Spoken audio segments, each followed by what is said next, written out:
홀로코스트. 2차 세계대전 당시 독일이 유대인을 상대로 저지른 인종 청소를 뜻합니다. 독일 총리와 정치인들은 여러 차례 유대인 위령비 앞에서 무릎을 꿇고 사죄를 했습니다. 1차 세계대전 이전에 독일은 아프리카의 나미비아를 식민 지배했는데요. 독일군은 식민 지배에 반발한 나미비아 국민 8만 명을 무차별 학살합니다. 독일은 유대인에게 그랬듯이 나미비아 국민들에게 무릎을 꿇고 사죄했을까요? 그렇지 않았습니다. 인정청소 사실은 인정하면서도 그 어떤 사과나 배상은 이야기하지 않고 있습니다. 독일에서는 유대인 학살을 부정하면 법적인 책임을 묻습니다. 하지만 나미비아 학살 책임은 아무도 지지 않고 있습니다. 나미비아 학살을 저지른 독일과 유대인 학살을 저지른 독일이 다른 걸까요? 왜 이런 차이가 나타나는 걸까요? 독일은 언제부터 유대인에게 사과하기 시작했을까요? 세계 최강국 미국이 이스라엘을 돕기 시작하면서부터입니다. 지금까지 이스라엘은 중동 국가와 4차례 전쟁을 치렀습니다. 미국은 이스라엘과 중동 간의 3차 전쟁까지 이스라엘 편을 들지 않았습니다. 오히려 중동 국가에 호의적이었습니다.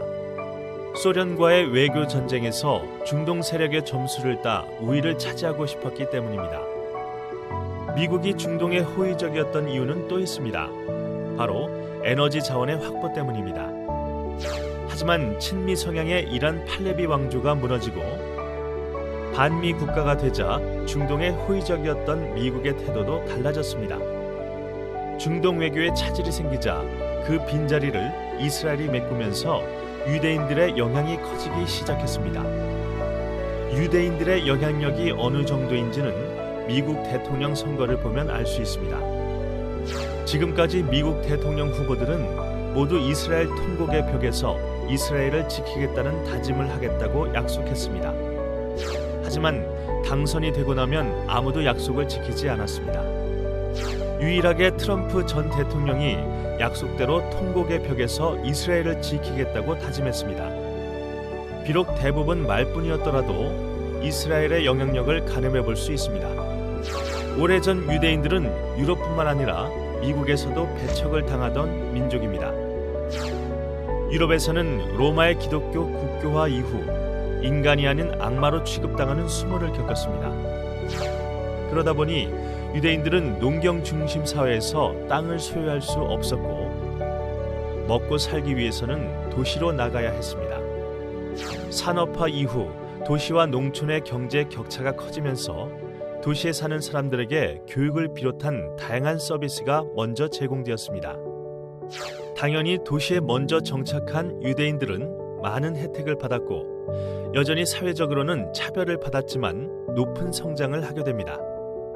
사람은 힘이 생기면 자신에게 불리한 것을 고치려고 노력하게 됩니다. 그렇기에 기존의 힘을 가진 세력과 불가피하게 경쟁하게 되고 말도 안 되는 탄압을 받게 됩니다. 세상에 알려진 유대인 탄압 중 가장 큰 사건은 모두가 잘 알다시피 2차 세계대전의 홀로코스트입니다. 유대인들은 로마 시대부터 생존을 위해 기독교가 금지한 금융업에서부터 각종 서비스업에 종사해야 했습니다. 그럼에도 불구하고 정체성을 잃지 않으려 노력했고 조금씩 정치 권력에까지 다가갔습니다. 탄압을 받을 때마다 유대인들은 자신들이 탄압받지 않기 위해 필요한 것들을 모색하면서 그 결과물을 계속 만들어 왔습니다. 그 결과 유대인들은 금융, 언론, 영화 산업을 장악할 수 있었고 미국 대표 IT 기업들의 창업자와 경영자 자리를 차지할 수 있었습니다. 민족 갈등으로 앙금이 남아있어 유대인에 대한 호불호가 있을 수 있지만 차별할 수 없는 시대를 만들어간 것입니다. 이 모든 난관을 극복하기 위해서는 스스로 힘이 세질 수밖에 없습니다. 기존의 방식을 고수해서는 기득권과 대결해 유대인같이 새로운 힘을 얻으려는 세력이 힘을 얻기 힘듭니다. 새로운 방식을 찾아내 적용하는 것이 필수적인데요. 이럴 때 필수적인 것이 기업가 정신입니다. 경제학자 슌페터가 이야기한 바와 같이 기업가 정신은 경기를 변동시키고 세상의 개념을 바꿉니다.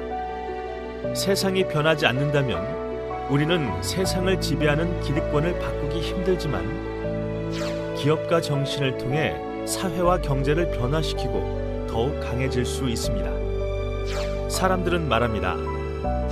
유대인들이 기업가 정신을 발휘할 수 있는 건 사색과 성찰이 담긴 토론식 수업을 통해 길러진 자신의 의견을 거침없이 말하는 후추파 문화 덕분이라고 말이죠.